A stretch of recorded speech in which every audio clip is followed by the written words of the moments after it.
Vous savez, quand on se dit qu'on va tout quitter, qu'on va tout abandonner pour aller partir vivre dans les montagnes et élever des chèvres, eh ben c'est ce qu'a failli faire le chanteur de Muse. Matthew Bellamy, en 2011, après la tournée The Resistance Tour, qui aura duré malgré tout un peu plus d'un an, eh ben notre cher Matthew, il est en plein burn-out en fait. La tournée l'a fortement épuisé, autant physiquement que mentalement. En plus de ça, il commence à ressentir une véritable lassitude de la célébrité, et même de l'industrie musicale. Faire des interviews répétitives, jouer les mêmes morceaux en boucle encore et encore et encore pendant plus d'un an, ça l'a crevé le mat.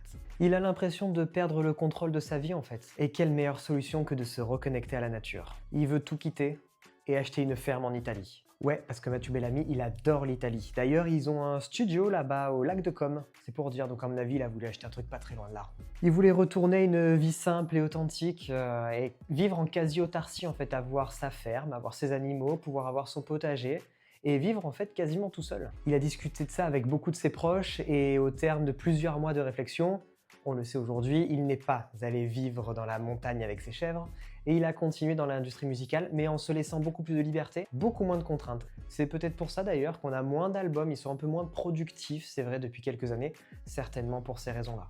Après je sais pas vous, mais je vois pas du tout Matthew Bellamy aller partir aimer des chèvres.